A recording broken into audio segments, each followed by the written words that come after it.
Coming up on this week's episode of Two-Faced Wrestling Talk, we talk a lot about Impact and things leading up to Slammiversary, but also Kelsi and Paul have lots of rantings about the commentary for the recent G1 USA special and how they think JR and Barnett were terrible.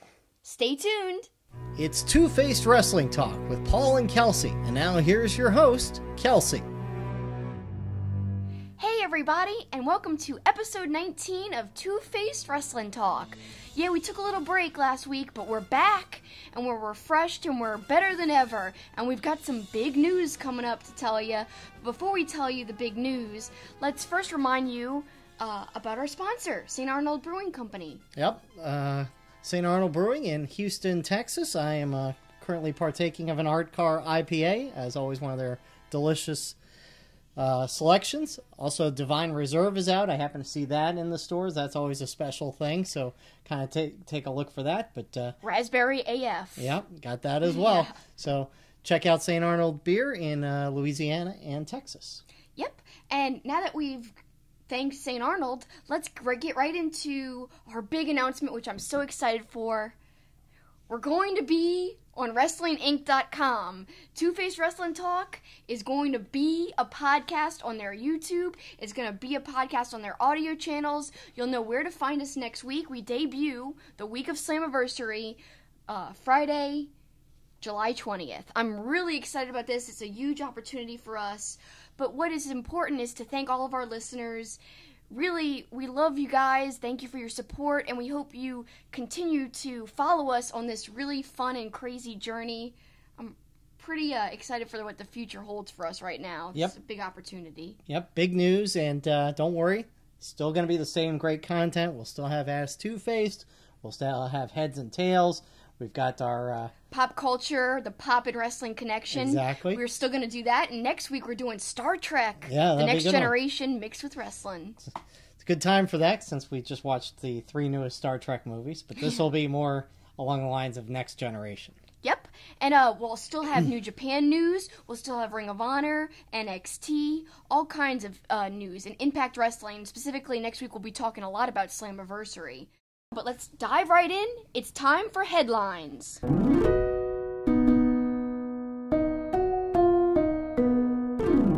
So let's start off this week, though, by talking about New Japan, because there was that awesome G1 USA show, which I enjoyed, except for the commentary, which we'll talk about, in depth later. But before we even get to the G1, they had a show, or 2 shows, in England, Strong Style Evolved UK, and that really kind of set the table a little bit for the G1 special in the United States, so we should talk about that a little bit. Suzuki and Ishii, which was, again, another great match. Man, I loved that match, and I knew it wouldn't fail to deliver because they've had great encounters before. Like, if you go back all the way to Dominion, which feels like forever ago now, they had a great tag match then. Suzuki was tagging with Zack Sabre Jr. against Ishii and Yano, and of course, they've had more tag matches since then, including the first night of the UK show. They had a tag match, and that was great too. It's like every time they are all together in the ring, it's great, and I think it has a lot to do with Ishii and Suzuki and just their brutal nature and their hard-hitting nature, because they're 2 of the most tough-seeming guys in New Japan. I think that's a big part of the story and why their chemistry is so apparent and works so well together. But yeah, they had a title match. It was for the Rev Pro title, and Suzuki won! It was great, but the only thing I didn't like was Suzuki's remix song. I wasn't a big fan of that, to be honest. No, it wasn't terrible, but it wasn't the original song. But it was a really good match, and there was great little side things. Suzuki interacting with the camera, the fan trying to give Suzuki the chair. Oh, that was great. And then Suzuki ultimately winning the belt from Ishii. Great physical match, and it was very entertaining. And that wasn't really the only significant thing in that show either. No. You pointed out what a big deal a result in a tag match was. It wasn't a tag match, it was a singles match. Oh, that's right, singles. They met in the tags. Well, they did tag the night teams before. The night before, yeah. And then the second night, when it was all singles, like Zack Sabre Jr. was going against Okada, and man, he pinned Okada. Yeah. And the crowd went wild. It was really magical, really cool, and I really liked seeing that. I liked that match a lot. In fact, I kind of liked it more than their match in New Japan Pro Wrestling in Japan. Yeah. Remember how they had that singles match? But that had a different result. Okada won, obviously, because that was one of his successful defenses. This had the opposite result. Yeah, a couple little elements in that match I really liked. I loved Okada's look of annoyance as Sabre was disdainingly just kind of giving him that soft push face kick. And Okada just looked so mad about it. I know, that was great. And then, Sabre winning it despite two tombstone pile drivers and a rainmaker. So to me, that was kind of a surprise.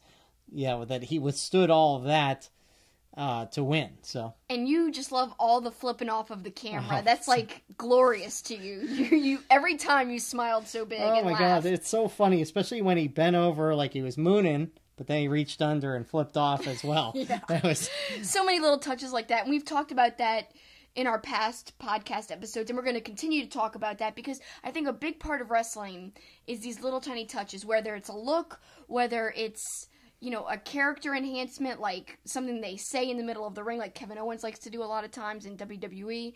Any kind of little things that can be added into the match really just make it, take it from good to great. So now we'll go to the G1 special at the legendary Cow Palace in San Francisco. And again, we're going to discuss all of the things about the commentary. And there were a lot of incidents that we wrote down over the course of the show. We'll save that for the discussion and just kind of go through the matches themselves. Right off the bat, Suzuki and Sabre go against Ishii and Yano. The thing that made me laugh there was Sabre mocking Yano. Oh, I love that. That was great. Sabre's been a great heel lately. This has just been a great year for him. And now he's vowing to win the G1. They had the press conference recently. Can't wait to see how he does. I know he's going to do well. Especially, it was almost like that pin he had against Okada. Maybe that was like a sign of how good he's going to do in the tournament. Now, I know that was in his home country, of course. That made sense kind of for him to win. It was a nice feel-good moment. But I still think he's going to do well just because of how he did in the New Japan Cup. I think he's going to do well going forward. Well, the big piece of news from that, there were 4 or 5 matches prior to the first really significant one. The Young Bucks versus Evil Sonata were as good. But really, Takahashi and Dragon Lee. And that became... it was a good match on its own, but then became a bigger story really the next day because we found out what had happened during the match. It was a great match, but it's hard to talk about and look at it now knowing that Hiromu got hurt. First they were saying it's a broken neck. Now apparently the neck is still hurt. It's still being called a severe injury, but they're not saying specifically how it's hurt. They're not coming out and saying, oh, it's definitely broken. All they're saying is it's a severe neck injury. That's the only update New Japan has given. And it's just sad that he's hurt because he's one of my favorite wrestlers. And it's really sad anytime any wrestler gets hurt. But I will say that this has turned into a bigger issue. People online saying, oh, you see, this is why New Japan's not good. It's not safe. WWE style is better. It's easier for the athletes. It's what everyone should strive to be. I don't think it should turn into a WWE versus New Japan argument. I think that in this day and age, the way wrestling is, it's a risk being a wrestler, no matter where you wrestle. That's just how it is. And it's how it's always been, but even more so today because it is a lot more match-centric today, meaning the matches are more important than ever. And a lot of times, wrestlers want to have the best match of the night. They want to steal the show, so they go all out, and it leads to more risk-taking. So I can see, it's just a mindset that it seems like all wrestlers have these days. And again, it's not a New Japan thing. It's not a WWE thing per se. It's some of these spots make me cringe when they do them. And that's why this didn't surprise me. It saddened me because I like Takahashi too. And Dragon Lee feels awful about it. Mm-hmm. And people were blaming him and giving him death threats and stuff. It was an accident. Mm-hmm. Of course he didn't mean to do it. They're friends. They've been in matches together many times before, so it's absurd to blame him and act like it wasn't an accident. And the ironic thing is, we were watching the match, and Takahashi did a spot off the top ropes where he came down on the railing.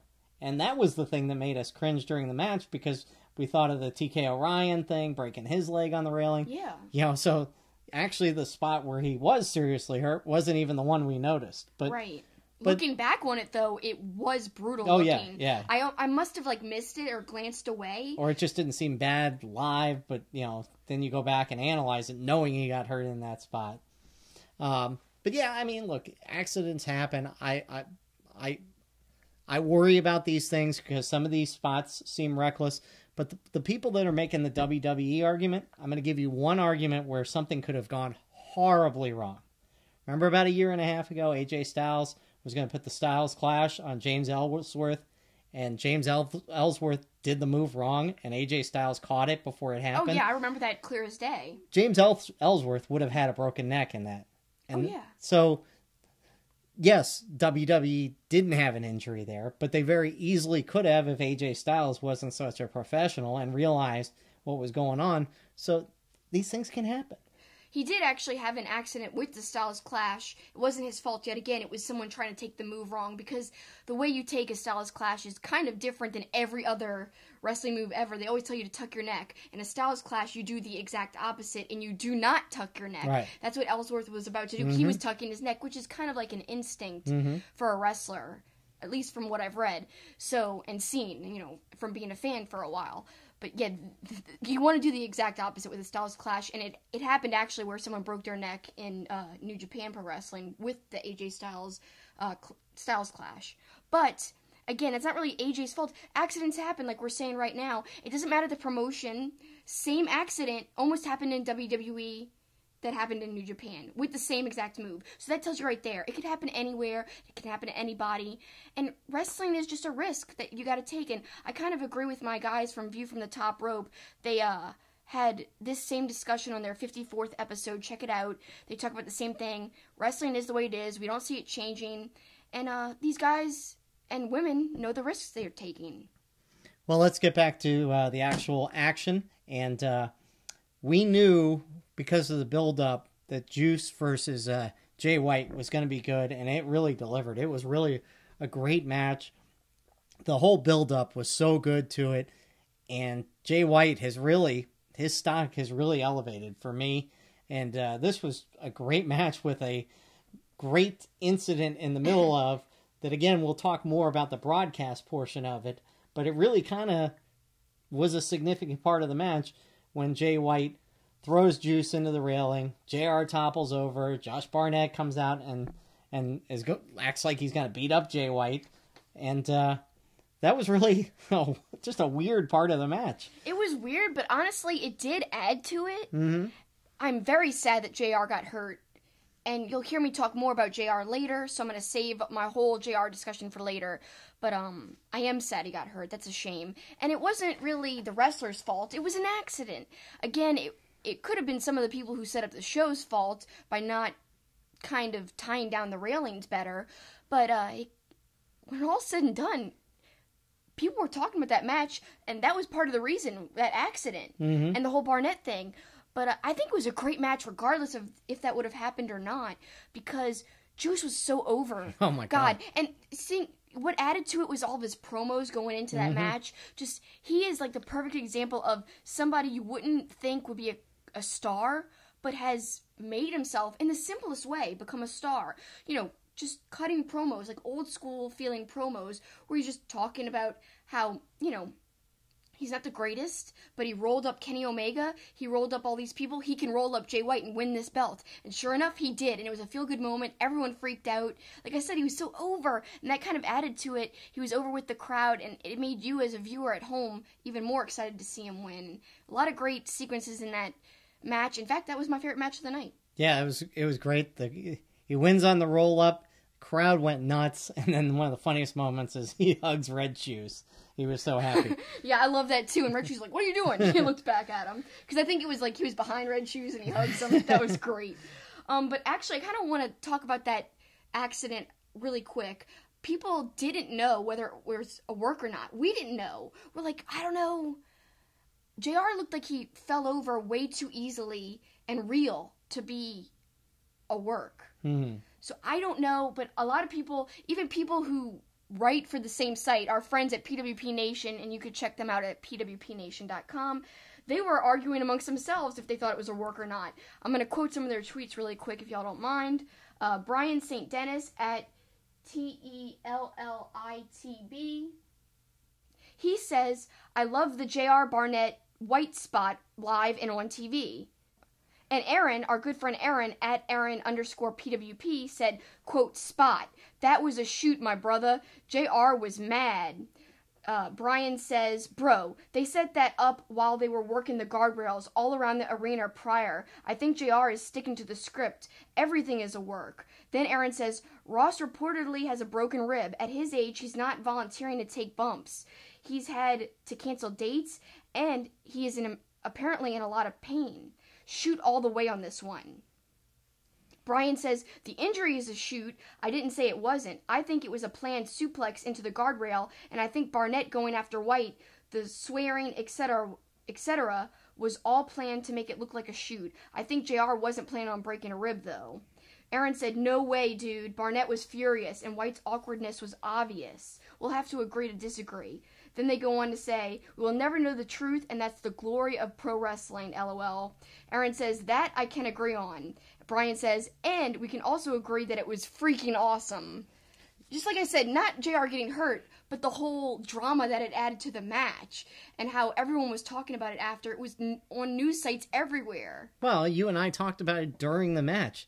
We went back and forth. Do you think that was real? Do you, Yeah. So, I mean, if it was a spot, it was very well done. And if it was a shoot, it still went off perfectly. So either way, it was brilliant. And like you said, it was the part of the show everybody was talking about. So. Yeah, but the match itself, regardless, like I said, it was great. I loved that match. And let's go on to the really big match that people were also talking a lot about. Kenny versus Cody, and then the aftermath. Yeah, some brutal spots in that one. Omega stomping Cody through the table was just brutal. That move that Cody took from inside the ring to outside the ring on the table, and the table didn't break. Yep. That looked really painful. God, I was scared that he really hurt his neck or something. But you said the impact was more on his shoulder. Yeah, but it fooled me at first. It still wasn't the way it was supposed to be. No, it didn't break completely even. And he didn't land right. And the Cody suplex of Omega off the ladder. My God, I was scared. So, great match. Omega ends up winning it. Then the Bullet Club's all coming together. It's a happy, feel-good story. The Bullet Club's back together. And then...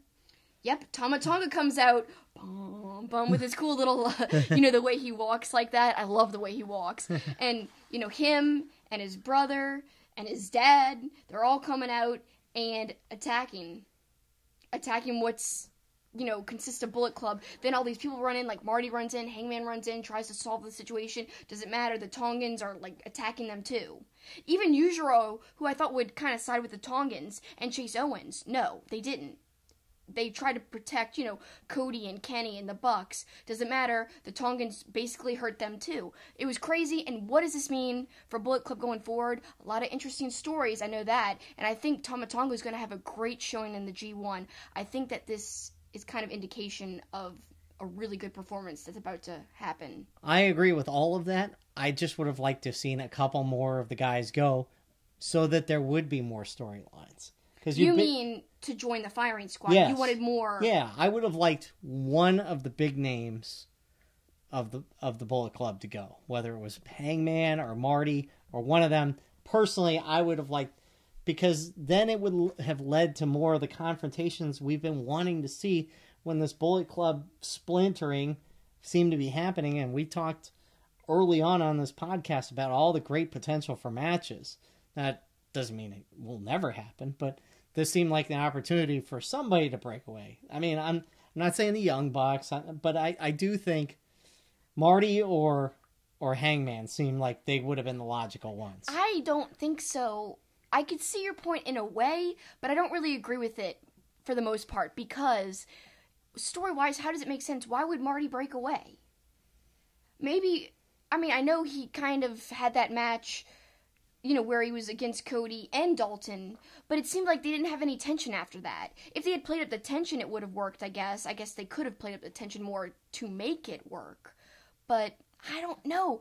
Yeah, but by that rationale, really the only one that had tension with anybody that did broke away was Tama Tonga. The other guys really didn't have any beef leading up to it. Tama Tonga, at least they set that up with his showdown with Omega months ago. Yeah, but the Tongans go with Tama Tonga. I mean, it's his brother, his dad, and then Bad Luck Fale is on their side too, which he's always associated closer with them.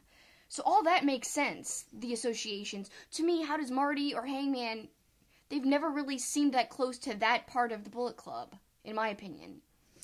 We'll see. I mean, I just would have liked to... I don't know how much I'm going to be interested in the firing squad more than a couple months. I just don't see a staying power with this. I don't think it's going to last for more than a couple months. Maybe I think not. we're going to see a result of this, not more than 6 months away. Yeah, so, and then what? I don't know. It's going to get resolved some way. That's the beauty of pro wrestling. As kind of Aaron and Brian alluded to, it's the glory of it. Anything could happen. Anything can be like a work or a shoot. We don't know. Nobody knows what could happen. No one knows what really is happening. It's great. Either way you look at it. Before we move on, we were actually going to talk about this at the beginning. I just realized it in my notes. Along the lines of New Japan and Ring of Honor, a huge announcement this week for WrestleMania week in New York next week. Oh, yes. How could we forget? Ring of Honor is actually running Madison Square Garden, and not only by themselves, they're almost doing like a half-and-half joint card with New Japan Pro Wrestling. So they've always had a partnership, but this seems like more so. Like, usually Super Card of Honor, which takes place during WrestleMania weekend, like this will, it's usually a few people from New Japan Pro Wrestling are on the card. This is named differently. It's not called Super Card of Honor. It's going to be called G1 Super Card. That tells me it's pretty much half and half. There's going to be a lot of big matches, and they want to promote this as like a dual promotion pay-per-view, like a true dual pay-per-view. And that's going to be so much fun. People are freaking out about it online. People are so excited, and you and I are going to try to go. Well, and it's historically significant, too. As the Wrestling Inc. article alluded to, which make sure you go to the website and check that out. This is the biggest type of event that's non-WWE that the world's most famous arena has been a part of. So it's in decades. Yeah. So it's significant, and it's going to be a big deal. I'm really excited. We thought it wasn't going to happen because there was all this drama that unfolded between, supposedly WWE trying to block Madison Square Garden from going with hosting other promotions, right? And then now all of a sudden we get this announcement. So was that ever really an issue, or was it resolved because there was pressure being put on Madison Square Garden? I don't know, but quite interesting, and it's great for Ring of Honor, and it's great for New Japan Pro Wrestling, and it's great for us fans because more options. I'm not complaining. I know some people will be like, oh, how do we choose between TakeOver or Ring of Honor? I've never had that problem. I was going to choose Ring of Honor no matter what. I'm terrible. I'm biased. Well, speaking of great options, we're going to switch gears to Impact now, and it's becoming a little better option as well, too. Some big matches coming up with Slammiversary just, 9 days away now. And I think some good storylines are developing. We're going to kind of go over, because there's been 2 shows since we last did a show. Yeah. 2 weeks ago, Rich Swann and Phoenix going at it. There's the appearance of what appears to be Pentagon, and then he goes for Phoenix's mask, and it was Sami Callihan. It was so well done. Yeah. It looked like he was Pentagon for a second. Yeah, it was great. It was really good. And it ended up setting up a 6-man tag match, which we'll talk about in a second.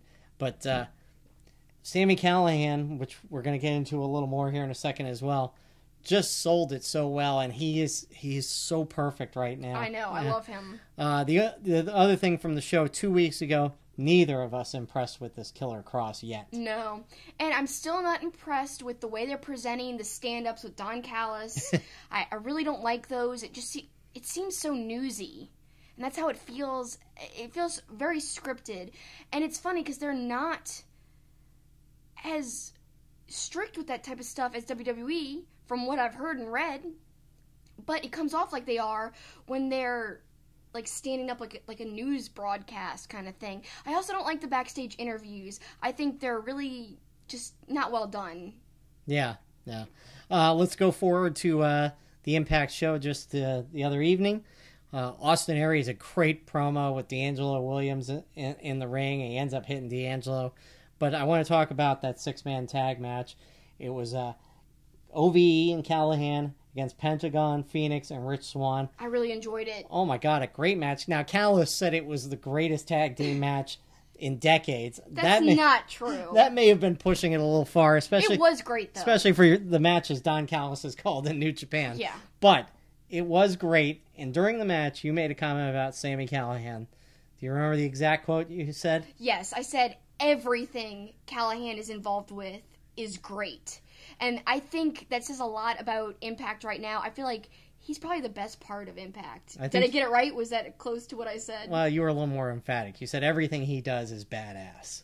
I did say that, yes. So, yeah, he is so good right now. And I'm really looking... I mean, the match between him and Pentagon, which we'll talk about more next week, is going to be so good. Yeah, and let me say this, like, it's surprising how excited I am for this match when, let's look at his feud with Eddie Edwards. That had way more of a story built into it.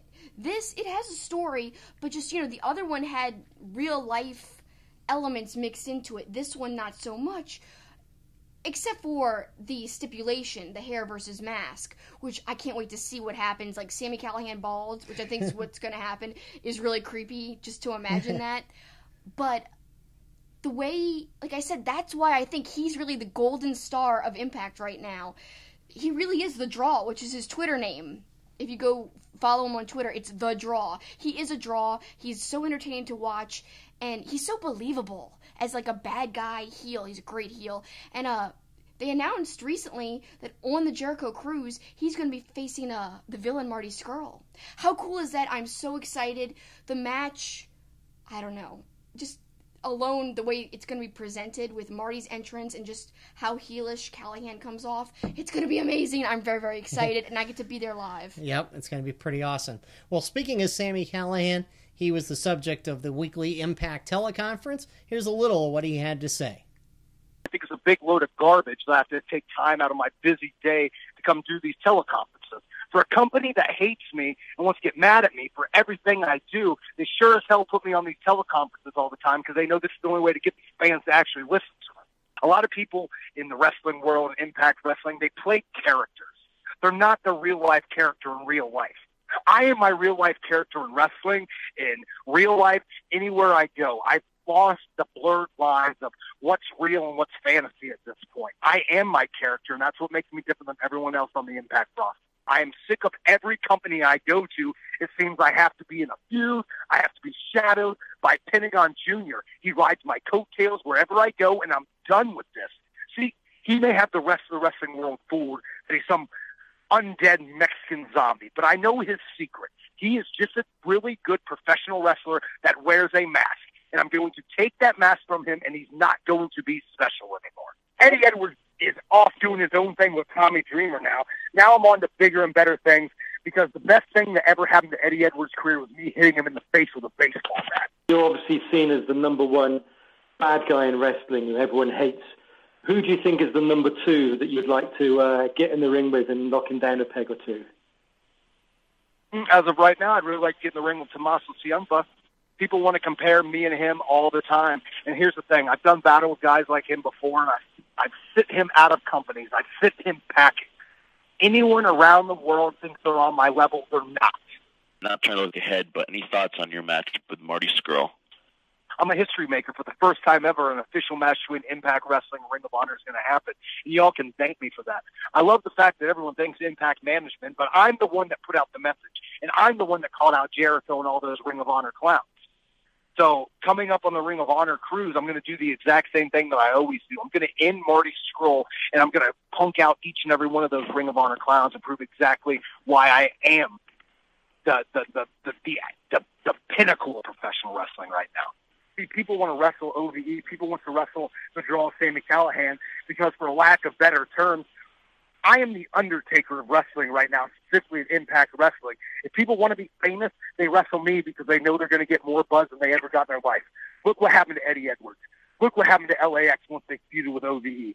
Look what's happening now to Pentagon Jr. I'm bringing him to an even bigger echelon than he was before. Anyone that wrestles me knows their bank account's going to look better at the end of the night. And that's why I can be a complete piece of and do what I want. People still have to continue to work with me.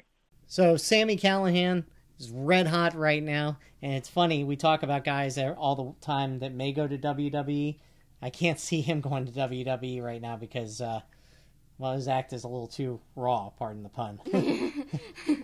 Well, speaking of WWE, not much to talk about. Extreme Rules pay-per-view is coming up on Sunday. We'll have a full preview of the betting odds with Raphael Esparza in a second. Just a couple quick notes. We were talking about the New Japan show, and I thought you didn't catch this. Coach made a subtle dig about a broken rib, and he says that seems to be going around, and that was clearly a reference to JR. Yes, other people actually online have caught that, and they were talking about it, like, why would he do that? Some people think that he was directed to do it, through the headset by, I don't know, Vince McMahon. If so, why? No, I know. No, why?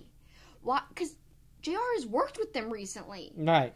But I guess because he's working with New Japan, maybe they feel like they have, the right to make fun of him? I don't know. I guess it's on the line. Was it really a reference to that? But it just seemed like... It had to have been. I know. The timing's weird. Like you said, it had to have been. Very disrespectful. Not cool at all. They certainly have built up a little bit this Roman Reigns, Bobby Lashley rivalry with the big brawl at the beginning of the show. We've seen them do this before. It's not anything new, but at least it develops a little heat for what seemingly is going to be the main event. In Extreme Rules. I don't think it should be the main event. The belt defense should be the main event between AJ and Rusev. And that's the match I'm more looking forward to. I like Bobby Lashley, but I just am not excited about this matchup. I don't know. I'm not really excited about the main event scene that much in WWE anyway. And I'm not including AJ in that because it doesn't even feel like he's in the main event in a way. No. Because they don't really, he's not even main eventing, and he should. That's, the highest belt in WWE right now. But no, it's not Brock, and it's not Roman, it's whatever. I'm not enjoying the product that much, and I hear that a lot of people feel the same way. Now, hopefully there'll be some good showings. I'm actually excited for New Day versus Sanity. Yeah, and that's on the pre-show. Yeah, that's on the pre-show. Ziggler Rollins would be good. I think Nakamura Hardy is going to be really good. Ronda Rousey's going to be ringside for Bliss and Nia. And that was one other note I had for Raw. The video game promo for Ronda Rousey being a pre-order character. The video with all the Roddy Piper, Nat Sound in there. Such a good promo. So one of the things they do well. But good video packages, yep. Yeah. But Extreme Rules is Sunday, and recently I sat down with Raphael Esparza to talk about some of those matches and who he thinks will come out on top. So here's Paul's interview with Raphael Esparza from Doc Sports Service and oddsmaker consultant for mybookie.ag. All right, Raphael, we'll start off with the news of the weekend and Brock Lesnar charging into the octagon, getting called out. What does this mean for his future in WWE? I mean, first of all, it was just weird. I found out probably late Saturday afternoon that pretty much Dana White invited him to come to the event, and pretty much I heard the deal was already done, that he was gonna be UFC, and rumor had it that it was gonna be against DC, in which I was very disappointed. First of all, the two heavyweight fights in that card was horrendously bad, and it made me realize that if I was watching an adult version of WWE with Brock coming in, I was waiting for Vince McMahon to come in with a chair and hit somebody. So then when the match happened and all that, then the rumors start coming out. Okay, what's going on with Brock in WWE? What are they gonna do with his belt? Well, he's got one match left on his contract, what I've understood is he cannot fight in 2018 in UFC. So, I mean, he can still train, but he cannot fight in UFC, so why don't you just keep him around? That's why he's probably not going to be at Extreme Rules or any other pay-per-views.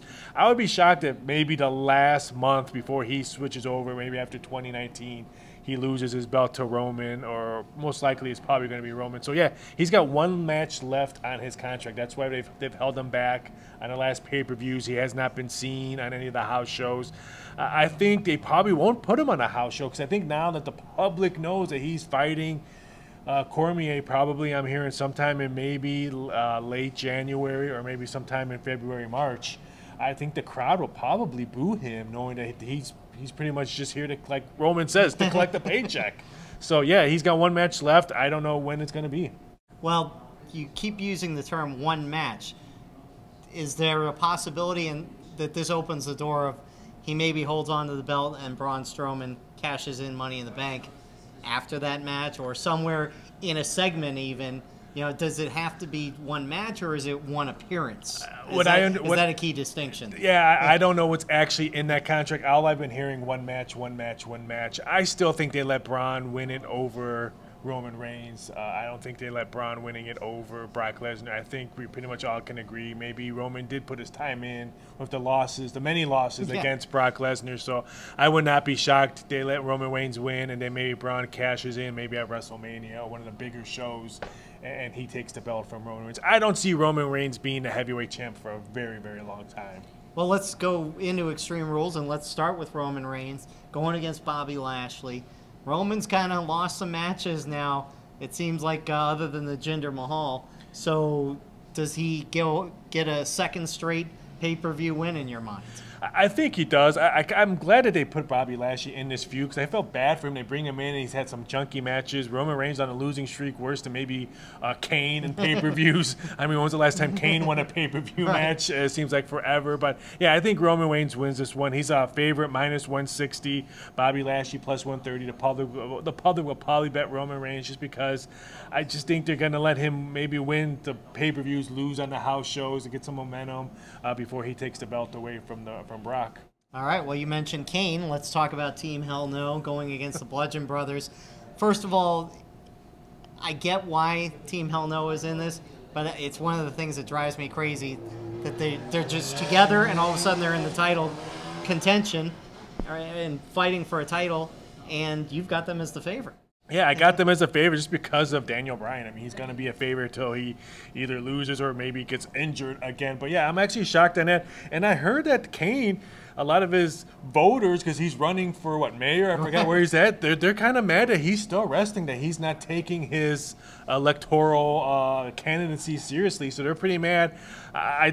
We have Team Hell No. Can we say hell on the air? I think we can. Oh, okay. No, it's just my virgin ears. But, yeah, we have them minus 125, Bludgeon Brothers, which I really like. I mean, I think they're very entertaining. They're very they move quickly in the ring. I like them, too, as the champions. They're plus 105, but I understand why they're going to give Team Hell No probably the belts. I think we both can agree why. Well, let's talk about the two matches that I think stand out in this pay-per-view. First off, the Dolph Ziggler versus Seth Rollins Iron Man match.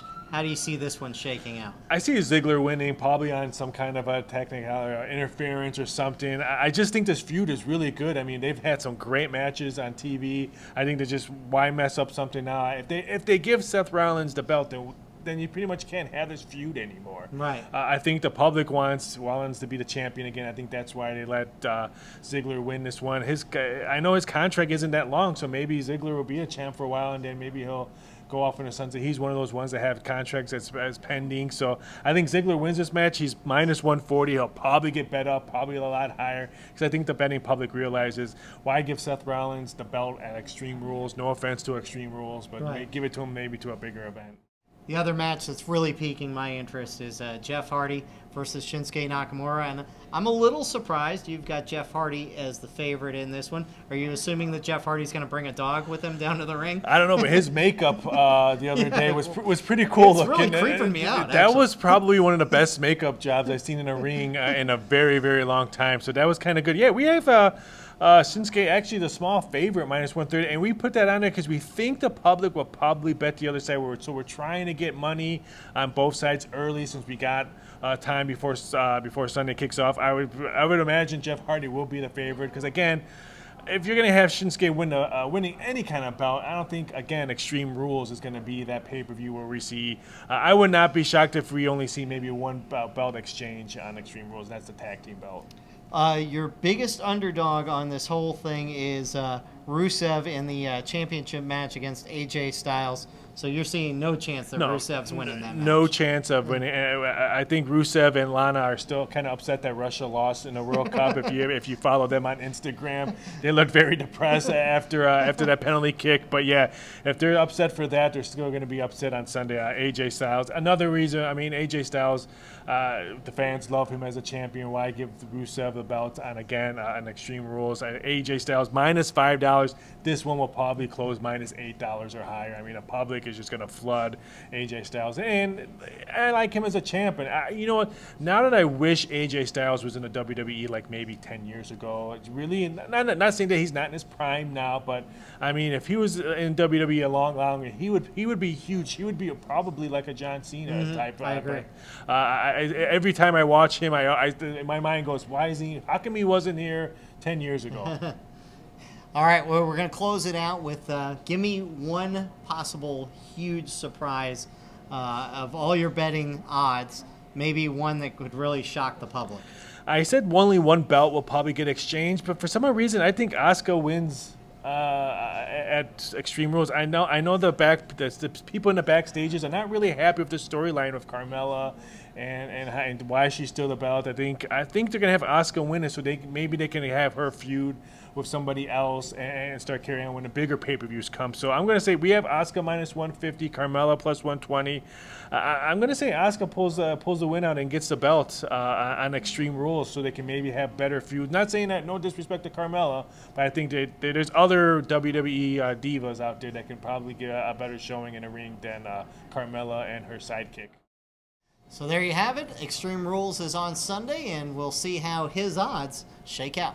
Thanks, Raphael, and we're going to have him again next week as he gives us some Impact exclusive odds on Impact's Slammiversary.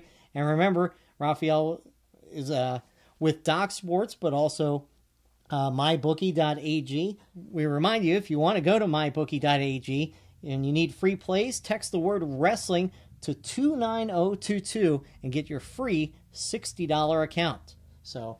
Yep, and that helps support us, by the way, if you do that. So if you want to bet, especially betting on wrestling, that's kind of fun and different and unique, text wrestling to that number. Again, it's 29022, and that will help us out, and I think you'll have some fun. And you could win some money, too. Yeah. If you're going to complain about Raw's pay-per-views being too long, have some action on it. Yeah, maybe you'll have even more interest and a rooting interest. Which is why gambling is so popular in the first place. Yep, and now it's legal, so it's all good. Quickly, NXT on Wednesday night. They set the stage for next week on NXT. We're going to have a fatal four-way. Bianca Belair, Nikki Cross, Candice LeRae, and Kairi Sane. Should be a great fatal four-way. That's the number one challenger's fatal four-way. But the highlight was a rematch of the show they had in England a couple weeks ago.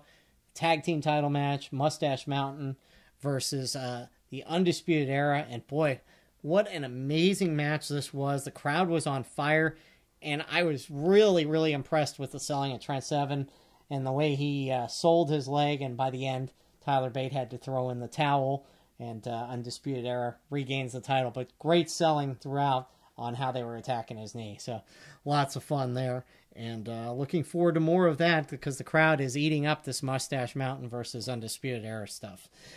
When we come back, we're going to shift our attention back to New Japan and a guy who used to be a significant part of WWE, good old JR. And not everything is good old about him right now. Nope. At least from Kelsi's perspective and mine as well, and a lot of wrestling fans as well. Not happy with his commentary on the G1 special. St. Arnold Brewing Company, located in Houston, is Texas' oldest craft brewery. Their goal is to brew world-class beers and deliver them to their customers as fresh as possible, making them the best beers in Texas and Louisiana. Their customers are beer lovers, people that appreciate great, full-flavored beers. So whether you're enjoying an art car IPA or a smooth-drinking lawnmower, look for St. Arnold Beers, throughout Louisiana and Texas. Welcome back to Two-Faced Wrestling Talk, and it's time for our extended discussion after a couple weeks off of the Heads and Tails segment.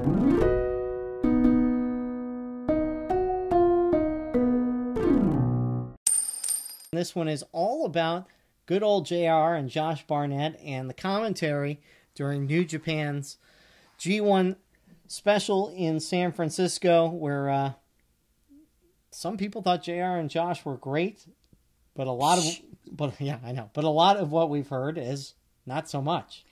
I don't know who would have thought they were great. I guess a casual fan who doesn't know, what New Japan commentary is supposed to be. And to me, a commentator's job, a broadcaster's job, is to enhance the product and enhance the match by giving little tidbits, giving interesting side notes, add to the story, add layers. That's what always good commentary does. Ian and Colt do it, Callis and Kelly do it, and heck, JR even used to do it back in WWE, except here you could tell how disinterested he is in New Japan Pro Wrestling and their product, and how almost like he has, I know this is going to be a strong word, but like a hidden disdain, it almost sounds like. If you go back and rewatch it, there's just these little subtle digs against the product. That we'll talk more about specifics in a minute, but other people have noticed it too, whereas you're right, there was a few people who did think he did an okay job. They were like, oh, he flubbed a few lines, but it was more than just flubbing a few lines. If that was it, it wouldn't be such a big deal. It was presenting the product in kind of a negative way, and I don't think that's right. And I think it's quite disrespectful. No, and look, we've got a little more of a refined ear for this, maybe than some people who are watching the G1s. Maybe the only time they ever see New Japan is when it's on Access TV. But there were several incidents of things we wrote down that we just noticed, and it wasn't like we sat down looking to be critical of JR and Josh. We just wanted to enjoy the show, but there were obvious things that JR either didn't know about, didn't care about, or flat out didn't like. And he made it known he didn't like it. Also, corny jokes, which really had no place being said. Like, I'm not saying that commentators can't joke, because Callis and Kelly have a lot of jokes. But it was just like they were talking about Jell-O for an extended period of time. They were talking about Bushi's t-shirt blend and how dangerous it was, almost mocking that he uses a t-shirt in his match, like almost as a weapon. They were basically making fun of it in like a passive-aggressive, not direct way. Very ridiculous, and I hate it. Okay, now I'm going to read some tweets, because there are some people who agree with me, like Sam, she has a great podcast. She's another female wrestling fan like myself. You could find them on Twitter at Power, BOBOMBGRLS. That's on Twitter. She's on Twitter at SnackSaberJr_. So she says, I can't stand JR's commentary for New Japan, and I find it disrespectful. He called Zack Sabre Jr. Will Ospreay 2 times now for 2 events. That's messed up. Learn talent's names and moves. And then, people were saying, well, he's older now and he lost his wife, which I am very sympathetic about, by the way. I do want to say that. It does suck. He's going through a hard time. But it's almost like with this product, he seems like he hates it. And that's what I've been saying. So Sam goes on to say, it's not an excuse that he's older. If he's too old to know any of the names or moves, he shouldn't be doing it, in my opinion. If he's going to do it, it's disrespectful to demean the product and the wrestlers like that. I can't stand his commentary, but I am sorry he got hurt. And then Tolly Parton at Paul5Tolly said, he was disrespectful to the product and unprofessional in my opinion. Access pays him to promote the product, and he was rude, sneering, and downright miserable throughout. Even before his rib got injured. He clearly does no preparation, and Barnett was the same, particularly later on. Well, and as a play-by-play person, it is obvious to me when somebody doesn't do preparation. I see it all the time. It's obvious that he doesn't know the wrestlers as well as he knew the WWE product. He doesn't know the moves at all. Right. And, before you get to some more tweets, I'm going to bring you a couple of examples of that. Go ahead, yes, please. And it started right off in the first match. Sabre and Suzuki, Ishii versus Yano, and we mentioned it a few moments ago. Sabre did a great job of mocking Yano, flew right over both broadcasters' heads. Yeah, and it was so obvious. Yeah. They just didn't even mention it. Clearly, they didn't know that Yano does that. The Young Bucks match versus Evil and Sonata. Neither guy referred to the finishing move as the Meltzer driver. Right, which is atrocious, considering they've called New Japan for years on Access TV. They've recorded commentary for years, so shouldn't they know this by now? The Ospreay match, they didn't mention his finishing move by name. This is the one you pointed out during the Takahashi match, as he started talking about Daryl. Oh, yeah. I mean, in that particular one, so Hiromu's walking out, and he's holding Daryl's son, and JR, I'm sure, doesn't know anything about who Daryl is, and so he starts reading, talking about Daryl and who he is, and I'm like, wow. But it kind of sounded obvious that it was scripted and like he was reading, and I already had that suspicion earlier in the night. Things he kept saying just felt like he was reading a script. And so he was saying, oh yes, just describing Daryl, and at the end he said, okay, I'm done reading my copy, and that's the last I'm going to talk about Daryl. I did my job, that's it. Yep, that was clearly with disdain for the whole Daryl idea. And again, not getting the idea, none of the funness of it. I'm not a huge fan of Daryl, but I get it. It's a fun thing. How can you not love Daryl? Before we even get to the main thing in the Jay White Juice match, Jay White was mocking Juice. Went right over the heads of both broadcasters in that match. I know, he was doing like the fist pump thing. Mm-hmm. And like they were just like, yep, he's giving him, punches. Yeah. No, he's mocking Juice's punches. And then we'll talk about the rest of that. And then at the very end of the show, you could tell JR wanted to get out of there. And he could have said this in a funny way, but there's a thing in TV when the show is ending, the guys are going up the ramp, the music's playing, and it's called a rollout. And he was complaining about, this is the longest rollout I've ever seen. And it was you could tell because he wanted to put down the headset and get out of there, basically. And so it just came across badly. And those were some of the incidents of what we noticed, and we haven't even gotten to the main incident yet. And I don't know if you want to hit a few more of the tweets before we continue or go right into that. We're going to go into that in a second, but first let me just say there's a great article on NJPW-US.com, and it's called Japanese Wrestling in America and How It Will Work. And it talks about, wrestling today and how New Japan's making strides in America, but also that Access TV, because that's separate from the presentation on New Japan World, by the way. It's important to recognize the difference. Access TV in America is presenting it, like we were saying, with a different commentary team and with just a different approach, I guess. And he's saying in this article, which is very well written, that, younger fans are watching the product now. Access is kind of presenting it in an old school fashion by getting specifically Jim Ross, who's totally disconnected with the product, to commentate, and Barnett, who doesn't even seem to really like a lot of the New Japan people and is more of like a MMA UFC guy.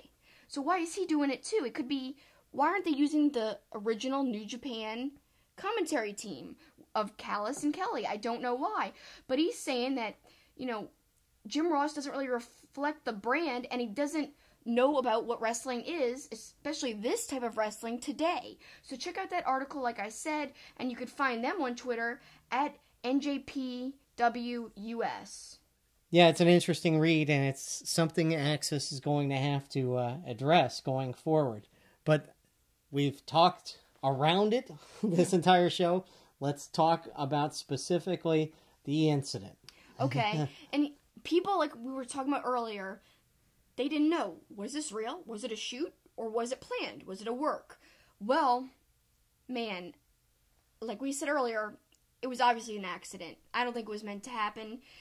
And Barnett, people were arguing, well, maybe Barnett was trying to buy JR time to get back up. Maybe he was just trying to build it into an angle so it wasn't so embarrassing. But there's no way around it.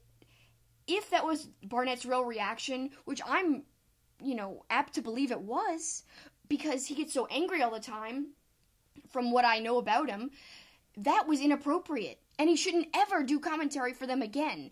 I mean, they may make it into an angle with him and Jay White, and because I know he knows how to wrestle, Barnett. Maybe Barnett will have a match against White, which at least they could salvage it into something that would definitely draw, because there's intrigue there now.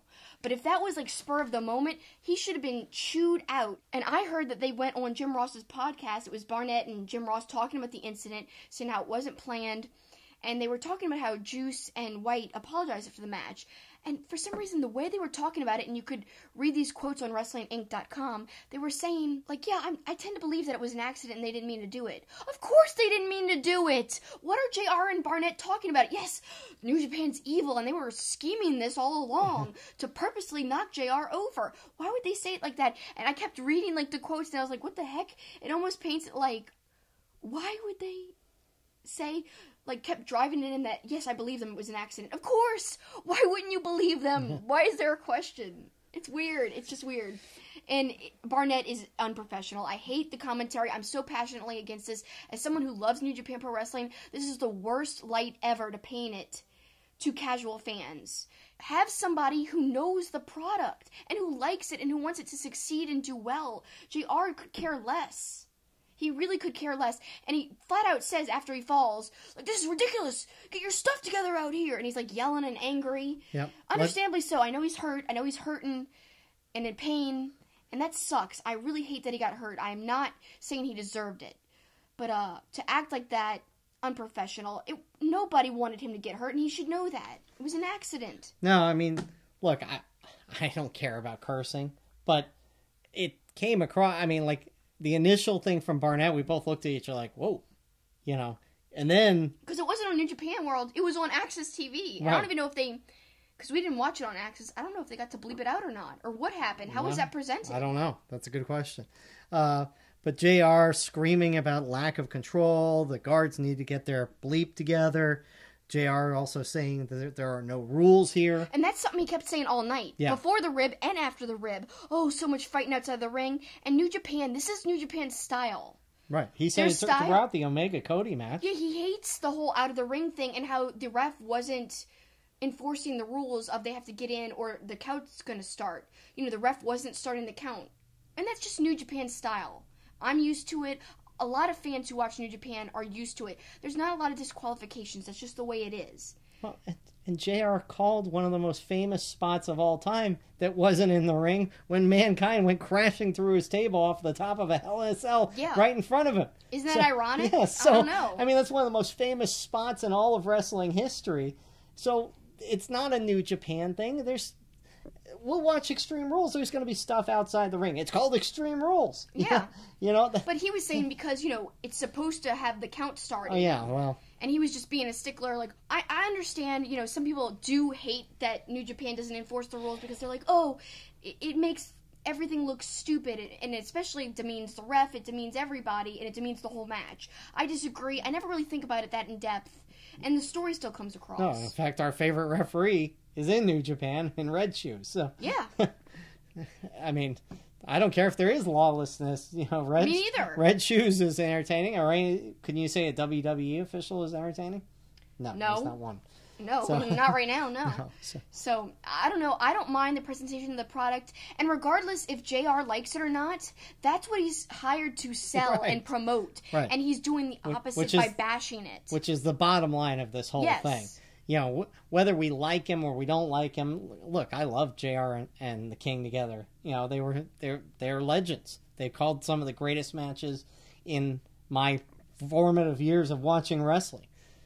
But he does not belong on this.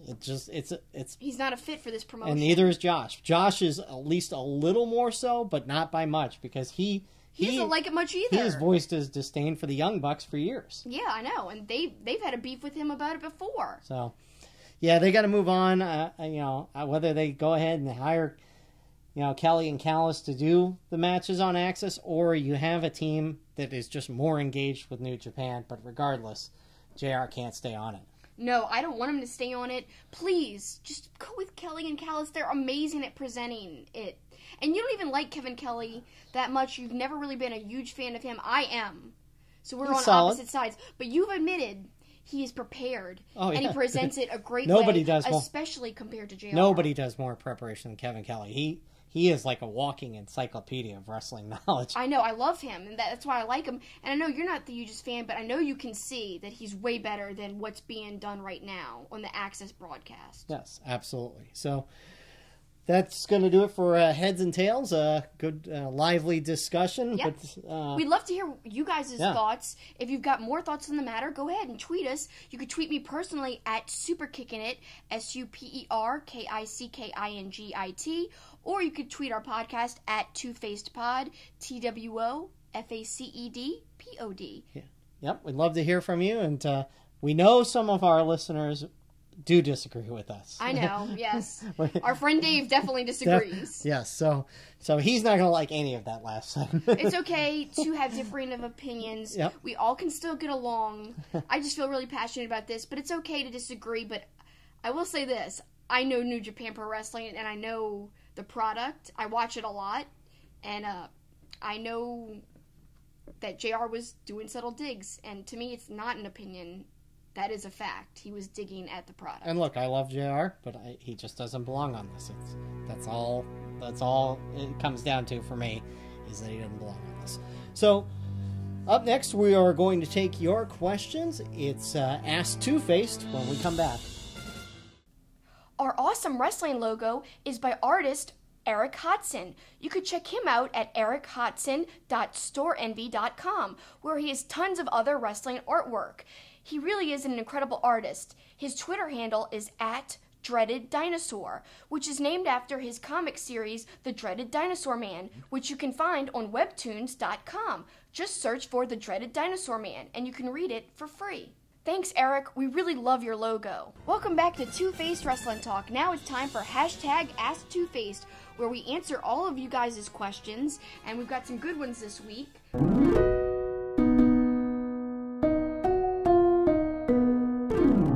First question comes from our friend Zach, and he's on Twitter at ZachUlrich13.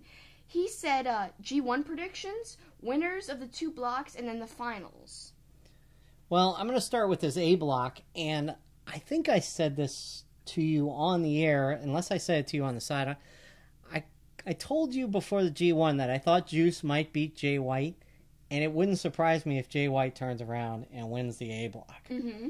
You did say that. And gets a bigger shot, because honestly, he, Okada, those are really the only 2, maybe Suzuki, although I don't see Suzuki winning it. I guess he could, so I think you could come down really to Jay White or Okada in that A block. I think Hangman Page is going to do well too, though, in the block. Suzuki's going to do moderately well, but probably won't win it, even though I wish he would. And I wish somehow Zack Sabre Jr., and I did say this a few episodes ago, would win the B block, and they'd have like a clash. But they're too good together to do that, so no. So I guess I'm going to say I'm going to stick with maybe a little bit of an upset in Jay White winning the A block. I could actually maybe see that happening, but I'm going to go with kind of like an easy answer and say Okada for the A block. Well, so now let's move to B block. Paul, what do you think? Well, I said this to you off camera. There are so many appealing matches in this block, especially now with the Tama Tonga firing squad breaking away. Now you got Tama Tonga versus Omega. You got Omega versus Ibushi. Ishii versus Sabre. Juice versus any of them now that he's got a title. I really don't know. It's so hard. I don't know either. I could see. Well, you know what? I'm going to circle back to something we were talking about when we were discussing New Japan. The significance of Sabre beating Okada.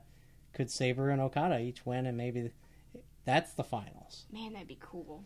I don't think it's going to pan out that way. No, I don't either. But there's so many intriguing things. So who are you taking in the B block? Oh, it's hard. You didn't even say who you're taking. Who are you officially taking? You go first. Come on. It's difficult. I'm going to take Zack Sabre.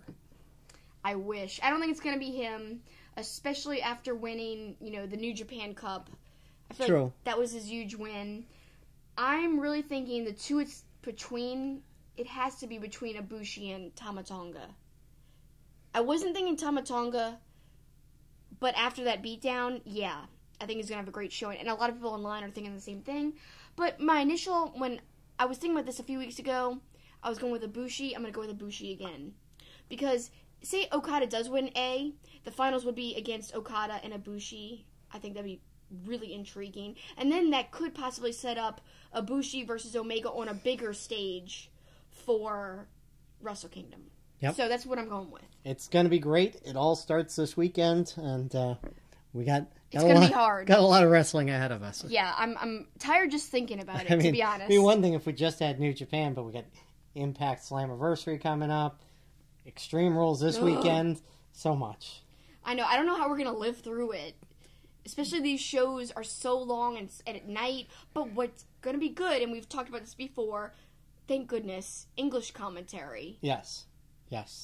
And instead of no commentary. And commentary, yeah, exactly. Not just English commentary, any commentary. Like, it would be fine to me if they were in Japanese, like the commentary, but for the other tournaments, like the Best of Super Juniors, no commentary at all on some of the shows, and it was brutal. All I know is I can't drink St. Arnold every night of New Japan, or by the end of 19 nights, I think it is. Is it by 19? the end of the G1, I'll weigh 300 pounds. Yeah, that's for sure. All right, let's move on to the next question. This is from PC Hassler, and he asks, which wrestler would you like to be the governor of your state? Isn't that fun? I don't know. Oh, it's hard. I don't want to say Suzuki because he could really wreak some havoc. I think he would do things, like bad things, if he was in character. So, I don't know. Kenny Omega would be great because he would give great speeches. He's really good at giving promos, so cutting promos. So giving speeches would be no problem for him. He could easily get elected, but would he make good decisions? I don't know. I'm just going to go with Omega. Well, I like your choice. Suzuki would rule with an iron fist. I'm going to go with a more delicate touch. I'm going to go with people power. And John Laurinaitis is going to be the governor of Louisiana. It's all about people power. All right, so our next question comes from Chibs at Chibi Halloween. Your thoughts on Hiromu's injury or the upcoming war between the Bullet Club and the Firing Squad? Well, like we said earlier, Hiromu's injury is so sad, and it is so unfortunate, but that's what happens with all these risks being taken. And that's just the way wrestling is today, I think. And I don't think it's going to change anytime soon, but man, he's one of my favorites, so I hate seeing this. Well, and look, yes, the prognosis initially was really bad. It's gotten a little better, so hopefully it's not a serious injury that keeps him away from wrestling, but obviously he's going to have to step away for a little while because you don't want to mess around with neck injuries. Yeah, definitely. And the Firing Squad, I honestly don't know how this is all going to play out. Like we kind of just alluded to, maybe Tama Tonga is going to do really well in the G1 because of all this stuff that has played out. So yeah. I just don't know. All right, our next question is from Good Guy Dave, who we hope is still listening after we busted all over JR. Taking into account Big Show, Nia, Reigns, Lashley, and others, why do you think WWE has such a problem with face-heel dynamics? Either they change wrestlers from face to heel every week, or in the Reigns-Lashley story, it's so murky on who the heel even is. Yeah, that's just how WWE is today, and I don't know why. Especially with Nia, lately it's been so... the waters have been murky, and I think it's because they don't let people find themselves. Everything's so scripted and so restricted, and that, when you've got someone else writing what you're saying, and the people, the wrestlers, are not in control of their characters 100%, that's when these things start happening. Whereas Sami Callihan is in control of his character. Yes, he's working for Impact. I'm sure things are approved or denied, but he's going to do what makes him seem the most heelish. He's not going to just say something that could be construed like, oh, his character isn't really, we don't know if it's a heel or a face. No, he's in control. He knows how to present it. And even, it might be even better in NXT. Obviously, we've seen Ciampa do some great heel work. Very clear-cut. We know who he is. Yeah, and I want to go back to actually something Punishment Martinez told you in that interview. He talked about freedom. And I think you got to let the wrestlers kind of evolve into what they are. Sure, you can give suggestions, and you've got to run some things through creative control and stuff like that. I get all that. But you're right. I think too much of it is scripted, and there's too much of, we want to drive this person in one direction. Oh, after 2 weeks it didn't work. Let's, go to the other direction. Big Show is a perfect example. He's been both places. But Nia Jax, to me, is the more immediate one because just in this year, she's ridden the fence between heel and face like twice on both sides. Yeah, it's weird. So, yeah, I don't know. I mean, I think you just got to let people kind of develop their own personality and then mold them a little bit. And then it's more believable, too, whatever they turn out to be. It's more organic. And that's the type of wrestling I like and the type of wrestlers that I invest in. So I wish WWE could do that more. But our next question comes from Tom at COLOHUE. And he says, in 5 years from now, who will be the top talent in WWE? Well, you know what my answer is going to be, and you're not going to like it. Kenny Omega. No! I think if he's going to go there, it's going to be in this window of now until 5 years from now. So if he goes to WWE, I think he would be a top talent. If I'm going with somebody on their roster, I mean, I'd like to think Keith Lee in 5 years from now is going to progress through NXT and be a star. I love Keith Lee. That'd be a good one. But I think, much to your chagrin, Kenny Omega's the answer for me. I'd be so sad to see him go. Please don't go! He could never be the Kenny Omega that we know today. He could change wrestling if he stays outside of WWE. Please don't go. I agree. So who you got? So who I have would be, I think, Velveteen Dream. He is really special character-wise. I love him. And then I think Elias and Braun will both continue to do well and be at like the top of the card if they can, keep them from losing so much right now. Use your assets. These guys are organically over. Mm-hmm. They're organic feeling, like I was talking about earlier. Those are the type of wrestlers I like to invest in and that I like to watch. And to me, especially Elias, he's so easy to like. And he seems so real. As ridiculous as his character is, it doesn't seem that scripted. It just seems like he's so comfortable doing that. So I'd love to see them at the top of the card in 5 years. They both feel like they have just, in the last year, evolved into top talent. So, 5 years from now, they'll really be in their prime. Right. At Preston316 is asking about the ladies and the possibility of a all-women's main event. Is that something you'd like to see yearly? And can it work? I brought this up after the Greatest Royal Rumble, where the women couldn't wrestle, and that the pay-per-view right after could have been an all-female pay-per-view, especially because the Sasha Bailey thing was just really starting to get heated up. You had Asuka on board. I think it could work. But I could also see people like a good friend of mine who says when the women come on, he treats it like WNBA basketball. It's just something he doesn't want to watch, when he can watch men's wrestling. So I know there's a segment of the population that feels that way. Would I like an all-women's pay-per-view? I think it'd be great. I mean, I think the possibility of it is great with the talent that WWE has right now. I don't think it could be a yearly thing, but I think it could be a one-time special thing that they could try it and see how well it's received. I don't think it could be a yearly thing with Vince in charge because he doesn't seem to like that. No. But I could see it be a more consistent thing. Mm-hmm.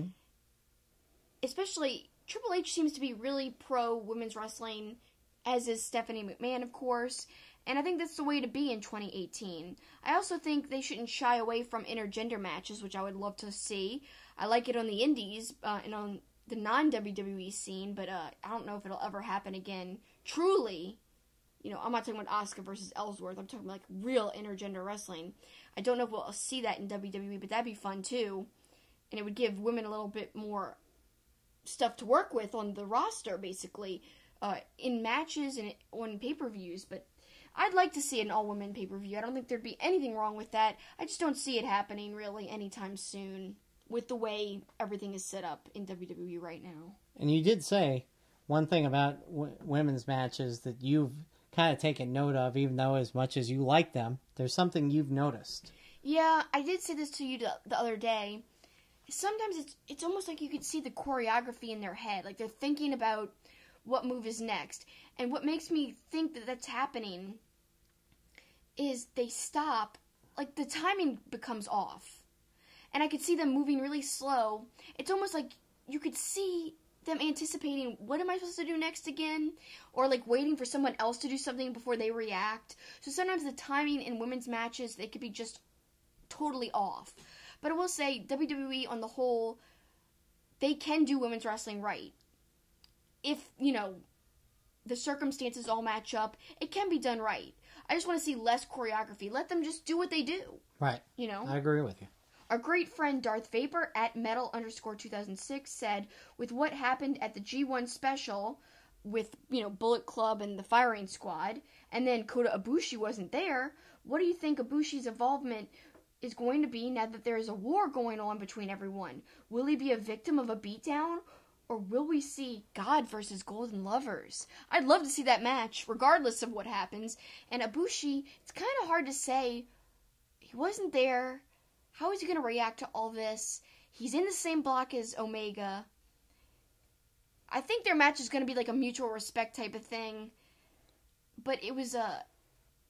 Let me kind of digress and go back to something I didn't talk about. I loved seeing the Young Bucks walk out with Kenny Omega for that Kenny versus Cody match. It felt so right and real. Whereas we're talking about stuff that feels organic. For some reason, when Ibushi comes out to the ring, I like all their behind-the-scenes stuff with Ibushi being involved. But when he comes out to the ring and is sitting ringside, it just doesn't feel believable. Him in Kenny's, corner. Whereas the Young Bucks do feel believable. I don't know. Anyway, I don't know what it's going to play out. I'd love to see Gawd versus the Golden Lovers. But Ibushi, maybe he's going to go against Omega. I doubt it, though. I think he's going to be on his side. Maybe he joins the Firing Squad. I don't think so. No, I don't know if I necessarily agree with the whole Bucks Omega thing. But I will say, I think Ibushi does fit with Kenny. But he does seem awkward in the ring sometimes. That's what I'm saying. Like, he seems like... He doesn't know what to do. Right. He seems like, where am I supposed to go? Or, but that's more... Kenny, you need some water? It's no, just weird. I think it's more... He doesn't know what to do in relation to the Young Bucks. Like... Yeah, that does seem awkward, too. Like, is he supposed to concede the stage to the Young Bucks when they're with him? That's why the whole group hug thing a couple weeks ago was kind of weird. It doesn't feel real when Ibushi's involved with the hug. Yeah. I mean, they had great chemistry in DDT. Him and Kenny. It just feels like maybe because the Bucks are like an added element, kind of like you're referring to, maybe that throws off the chemistry a little bit. Even when it's just Kota on the sidelines. It's almost like the whole Bucks idea is weird and messes up things. I don't know. All right, our next one is from Big Nerdy Questions at BNQ Podcast. What is your path for Flip Gordon to All In? Does he win the NWA title from Nick Aldis? Does he lose to Aldis only to earn Cody's respect? Does he show up with a ticket to ringside at All In and then cost Cody the NWA title? Or is there another route? I'd love to see him just show up. But it's interesting what's going to happen in this match against Aldis. I don't know. Because on one hand, how intriguing would it be if he did win the NWA title? But does that really make sense for NWA as a promotion? Yes, it would bring a lot of publicity. Because Flip's pretty popular right now. He's over right now. More so than earlier this year when he first was introduced on Being the Elite. Really, Being the Elite's probably one of the reasons why he's gotten so big. So he's really been lucky to be a part of that. But I don't know... Because I do think it would kind of put NWA in some news if he did win. Mix things up. But then they seem very committed to Aldis. He carries himself with a professionalism, which I think they like. Plus, we've already got this whole storyline developing with Cody and him. I don't know. But it is intriguing. It's intriguing stories. It's great to see promotions working together. I know David Lagana's working with Cody on his YouTube channel, so it's like all this inner promotion. I don't know, it's so weird. I don't know. I just love to see Flip show up. I think he's gonna lose. I came up with an alternate scenario the other day for you, and you seem to like it. Flip beats Nick. Nick wants his title rematch, wants to invoke the rematch clause. Cody says, no, I was gonna get to fight for the NWA title, and I was supposed to fight you at All In, and it becomes a triple threat. I could see that, but do you think that would demean the match? I don't think so at all. I think it'd be even better. I think it'd be fun to see, regardless. Especially with the story between, Cody and Flip, because there's a built-in story there. Cody doesn't like Flip. And all the Being the Elite episodes and all the Ring of Honor stuff we're seeing, it's like he really can't stand Flip. And even Brandy likes Flip, but Cody doesn't. So that's interesting. How is Brandy going to play into all this? Because she's proclaimed herself as, Flip's bestie. So we have to see how this all plays out. But all I got to say is it's genius storytelling. Mm-hmm. Because everyone's like, what's going to happen? Yeah. And they're talking about it. And that means you did your job well. So Yeah. I like it. Yeah, everybody wants to see if Flip's going to be there. So here's our question that kind of refers to and teases our pop culture wrestling crossover next week. Our good friend Jason at Jason_span. He says, you are beamed down to a hostile planet using characters from all of Star Trek. Who are the 4 members that will make up your away team? And the reason why we're doing Star Trek stuff is because I've been on a Star Trek TNG kick lately. Made Paul watch the new Star Trek movies, which he didn't see. They're fun, but nothing beats TNG in my opinion. I just started rewatching my Blu-ray copies, and just the restoration of the show is so well done. So it's kind of easy. I'm only going with TNG people. I'm not a big fan of the original series that much. It's okay, but not as good as TNG. Data, of course. Riker, who's always with the away team anyway. I guess Deanna Troi, because she could always tell what people are feeling. That would be beneficial. And who would be my 4th member? Worf, of course. He's my favorite. Him and Data are my favorite, so. I think you could combine some, right? Couldn't you put Worf and Spock and... You could, but I just like TNG, so and I'm boring. And have both captains go down together, working together. Like Picard and Kirk? Mm-hmm. So it'd be like Star Trek Generations, which is a movie that they did, and they were both in the movie together, trapped in the Nexus. There you go. That'll be my choice. That's actually a great choice. I was just boring and just went with the normal TNG away team, so sorry about that, but I love TNG. So our next question that Jason asks, and this one is a wrestling question, but we still enjoy those non-wrestling questions too. But he asks, reform a non-WWE 4 Horsemen with current non-WWE wrestlers, but have Ric Flair in the managing role. I'm going to put Velveteen Dream, because he's kind of flamboyant like Flair was. So you're considering NXT non-WWE? Yes. Okay. Yes. That's fine. Because otherwise I'm thinking main roster. Okay, that's fine. I think Silas Young kind of is the Arn Anderson type, so I think he'd be a good fit there. And then, and I guess for my 4th, since they're 2 peas in a pod anyways, I'll just put the Beer City Bruiser with Silas Young. Man, I was gonna use him in mine. Well, you can. I don't know. This is a really difficult question. I feel like Evolution was kind of like the best rehashing of the 4 Horsemen, I think. It was so unique the way they did it. And Ric Flair actually was in the manager role, in a way. So, although he still wrestled as well. But still, I loved that incarnation. It was definitely a nod, I feel like, to the 4 Horsemen. So to recreate it now with non-WWE people, it's just difficult. There's so many people you could choose. I don't know. Jay Lethal. See, he's one I thought too. That's a good one. It just seems like so perfect, like for the Ric Flair role. I mean, heck, he impersonated Ric Flair. Exactly. He's perfect. But the wrestling's there too, and the personality, the talking. Yeah, he's got to be there. So let's see, who could go great with Lethal? And because I feel like he's a great in-ring technician. I guess Zack Sabre Jr. would work because he's gonna get it done in the ring no matter what, and he's got an attitude. I mean, it might be a little too extreme of an attitude, but it still would work, I think. It'd be a weird combination, Lethal and Zack Sabre Jr., but still, I'd like to see it. Let's see, 2 more. You kind of said this off camera. Suzuki would be great for his, like, ground and pound style and brutal nature, and just, he really does get it done in the ring as well. So I guess Suzuki, plus he goes so well with Zack Sabre Jr. anyway. Oh, this is like a super, super heelish 4 Horsemen stable. If we've got them two involved. But then the 4th member, and another good person I think would be Cody Rhodes, because it'd be interesting with Ric Flair in the manager role, like, in and the Rhodes history and the Rhodes Flair history. I feel like that'd be kind of like a cool, weird dynamic. Yeah, that's great. So yeah, I just thought of that, but let's have Cody Rhodes just for the interaction between Ric Flair and him. Yeah. And because, you know, Cody can carry himself really well, and he can speak really well. I mean, we've already got a good talker, like with Jay Lethal, but I don't care. I'm still going to add Cody Rhodes in. And that's my 4 horsemen. Very good. And that's our last question. Very good set of questions once again, and we remind you to use the hashtag #AskTwoFaced to ask questions and participate in the show.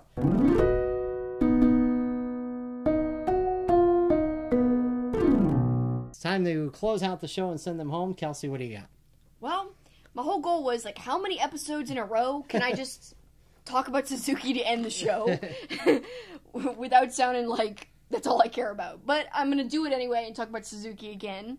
Although that was my last 2 closing out the shows. We finally saw the match we've been talking about for so long. The match for his 30th anniversary at the Pirate Festival against Okada, which happened in the rain. It was a great match. I loved it. Man, it was scary in a way because I was worried about them slipping the whole time, and they did slip a few times. It's amazing that they pulled it off. It wasn't just a light drizzle. It was really big raindrops. If you guys haven't seen it, I suggest going to New Japan World as soon as possible and checking it out because it was a delight. The kids were screaming in the background a little too prominently. They were super loud, but that's yes, okay. They were. Other than that, I really loved it. And also let me plug that he did this great interview, and it's up on New Japan World as well. And now that they've got the English subtitles, I highly recommend it. It's a great interview with one of the most interesting guys in all of wrestling because, yes, he's brutal, but he's got a very creative and fun side, and he really balances like his character with his real-life persona, which is really kind of impressive when you know how completely different his real side is to his brutal character side. He kind of integrates them perfectly, and you could see that in the interview. It was interesting. Check it out, guys. I think you'll like it. All right, well, I'm going to send them home with something I talked about on ESPN Radio New Orleans when I was a guest this week. When I was asked about what match I'm most looking forward to, and there are a few matches at Extreme Rules I'm looking forward to, but I think the thing I'm looking forward to the most is Kevin Owens and Braun Strowman. And I said on the radio, and this is kind of the portion of my sending them home, this is a storyline that could go on for another 6 months, and I'd be fine with it. It's, to me, the most anticipated part of Raw recently is what's going to happen between KO and Braun, because Braun is unintentionally, I think, in a lot of ways funny. Kevin Owens is so funny. I mean, 2 weeks ago, Kevin Owens said that Braun wants to eat me, and then Braun telling KO what to do, and then clotheslining him, and then turning on him, and KO saying, "What is wrong with you? We just did well." And then last week, the segment back in Kurt Angle's locker room where Braun sprays the air freshener in his face, and you can see Kurt Angle trying not to laugh because it's just such great television. And I know it's something we don't say a lot about Raw because a lot of what we say is what's not good about Raw. This, to me, is something that could go on for months and months to come.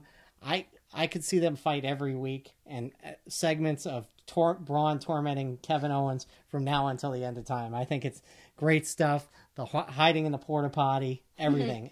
It's been great, and I hope even beyond the steel cage match this week, I hope it goes on for a while.